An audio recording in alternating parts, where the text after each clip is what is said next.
नमस्कार मैत्रिणींनो, शुभांगी रेसिपीजमध्ये आपले सर्वांचे स्वागत। आज आपण बनवणार आहे विदर्भ स्पेशल आणि खास करून बुलढाणा जिल्ह्यामध्ये बनवली जाणारी मिरचीची भाजी। याला कुठं दालगंडोरी सुद्धा म्हणतात। त्यासाठी आपण साहित्य पाहून घेऊ। 125 ग्रॅम मी मिरच्या घेतल्या आहे आणि एक आंबट चुक्याची जुडी घेतली आहे। त्यानंतर 250 ग्रॅम डाळ, अर्धा पाव शेंगदाणे आणि अर्धा पाव खोबरे आपल्याला घ्यायचे आहे।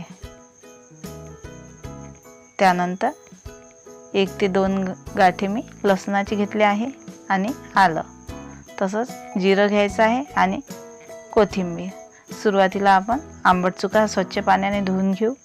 त्यानंतर तो आपल्याला कट करून घ्यायचा आहे।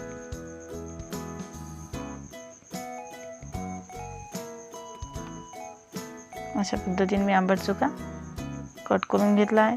त्यानंतर आपल्याला मिरचीचे लहान लहान तुकडे करायचे आहेत। जर मिरच्या ह्या जास्त तिखट असतील तर आपण 100 ग्रॅम सुद्धा घेऊ शकतो, पण मी येथे 125 ग्रॅम मिरच्या घेतल्या आहे। त्यानंतर डाळ ही 2 पाण्याने स्वच्छ धुवून कुकरमध्ये घातली आहे। त्यानंतर यामध्ये आपल्याला मिरच्या घालायच्या आहेत। त्यानंतर आंबट चुका घालून घेऊ।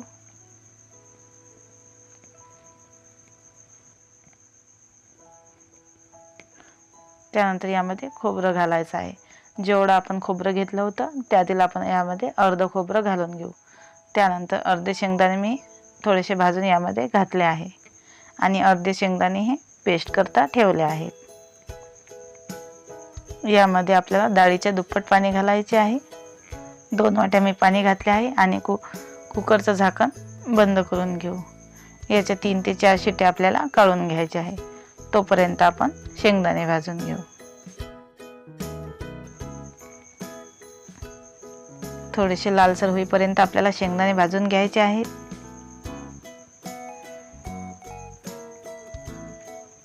त्यानंतर खोबरं सुद्धा भाजून घेऊ। लालसर होईपर्यंत आपल्याला खोबरं भाजून घ्यायचं आहे।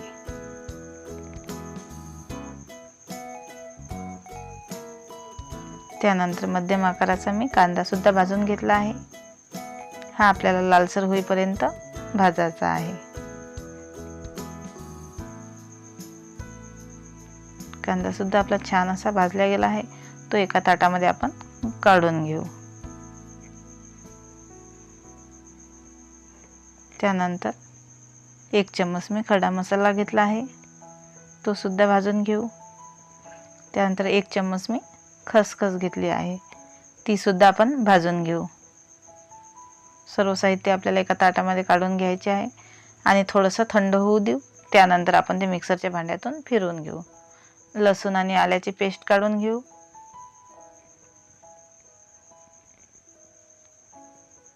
लसूण आल्याची आपण पेस्ट काढून घेतली आहे। त्यानंतर शेंगदाणे खोबऱ्याची आपण पेस्ट काढून घेऊ। बारीक अशी आपली पेस्ट ही काढून घेतली आहे। आता कुकरच्या 3 ते 4 शिट्ट्या झाल्या आहेत। कुकर सुद्धा आपला थंड झाला आहे। आता आपण तो उघडून घेऊ। छान अशी आपली भाजी शिजलेली आहे। आता आपण स्मॅशरने ते छान असं मिक्स करून घेऊ। त्यामुळे आपली जी भाजी आहे ती छान अशी एकजीव होईल। आता भाजी करता आपण एका गंजामध्ये गरम पाणी करून घेऊ।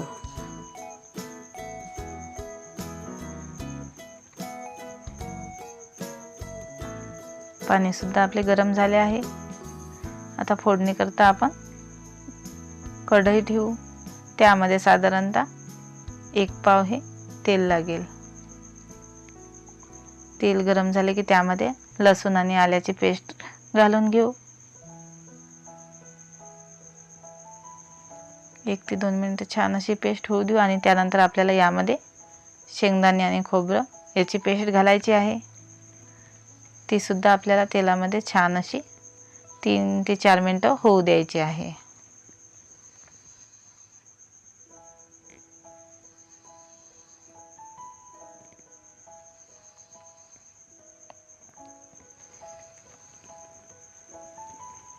यामध्ये 1 चमच मी मीठ घातले आहे. तुम्ही तुमच्या चवीनुसार कमी जास्त मीठ यामध्ये घालू शकता.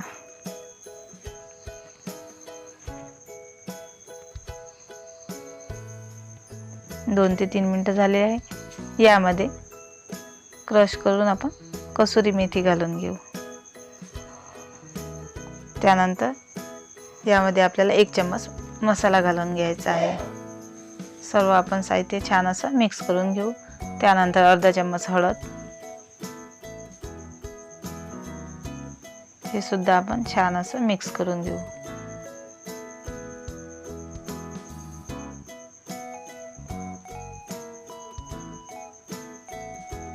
जवळजवळ 5 ते 7 मिनिटं झालेले आहे.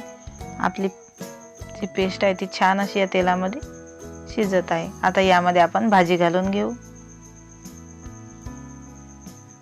हे सुद्धा छान असं मिक्स करून घेऊ.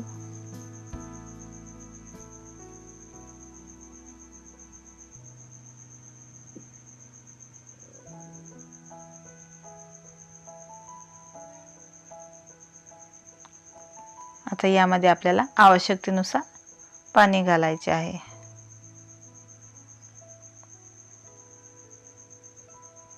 साधारणतः ही 6 ते 7 लोकांकरता भाजी बनवलेली आहे.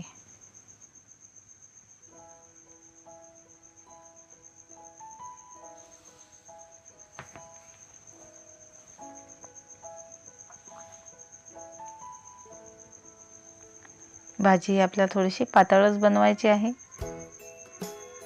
भाजीला आपण 2 ते 3 उकळ्या काढून घेऊ.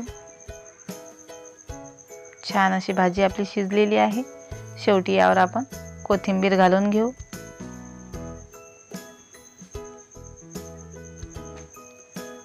मिरचीची भाजी ही खास करून भाकरीसोबतच छान लागते.